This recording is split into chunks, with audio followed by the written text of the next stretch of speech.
has turned off the fasten seatbelt sign. That will be the only indication for you to move out the cabin to claim items from the overhead compartments, which we do ask you please use caution while opening. Cell phones may be used at this point without the use of airplane mode. Laptop computers need to remain stowed in the off position until the boarding door has been opened. Once you deplane the aircraft, you can follow signs down to baggage claim and ground transportation to claim checked items with the carousel. If you have any baggage-related concerns, please see a uniformed representative down at baggage claim. Also, I'd like to remind everybody we do have 7 passengers on board with very, very tight connections. International connections to Paris. It is the last flight out of the evening to Europe, so therefore we have been requested by the tower to go ahead and allow those 7 passengers to deplane first so they can get taken over to their gate so they can catch that international connection. We would really appreciate it, once again, out of consideration for your fellow passengers, if you were to remain seated and allow them to deplane the aircraft first. Also, with that being said, folks, take a look around the seat back pocket, and the area around your feet. We don't want anyone leaving any of their personal belongings on board this evening. And as always, it has been our pleasure serving you on tonight's flight. We sure hope you've enjoyed yourselves. Again, we certainly do apologize for the maintenance delay out of Austin today. Here at Delta Airlines, safety is our #1 priority. We're glad we got that taken care of. We are sad to once again bring you here a little late. This being said, if you were to receive a survey from Delta Airlines over the course of the next few days, we'd love to hear about your experience today. Please let us know how we're doing, what we can do to help you maybe in the future if this situation is to come about again. And as always, your feedback will help us continue to improve our service for you in the future. Hope you all have a wonderful evening here in the New York City area or wherever your final destination may take you. Once again, we should be pulling into the gatehouse over at Terminal 2, that is Concourse C, Gate 66. Again, please remain seated until our connection passengers have deplaned the aircraft, and we'll allow everyone who's not destination in New York to deplane. Thank you and good night.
per fargli prendere un volo sono già prendendo il carrettino sulla pista, cioè non l'hanno fatto entrare, è sceso dalla scaletta, l'hanno messo sul carrettino e l'hanno portato in fretta per la scaletta dell'altro volta, perché dentro le porte dall'esterno. Io non so, è successo l'anno scorso, non so, mi sono corso come un pazzo, sono arrivato là, il volo chiuso, con una carta in banca,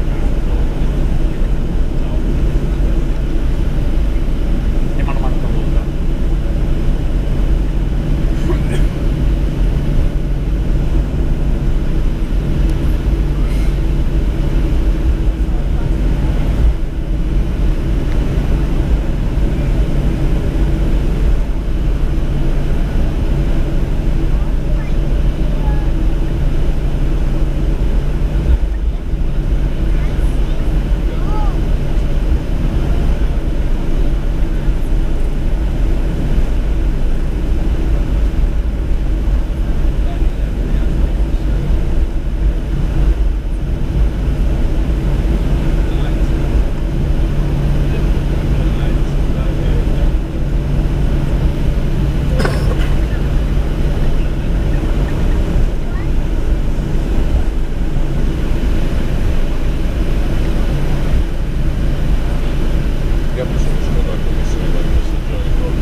Ma siamo al gate, lascia perdere.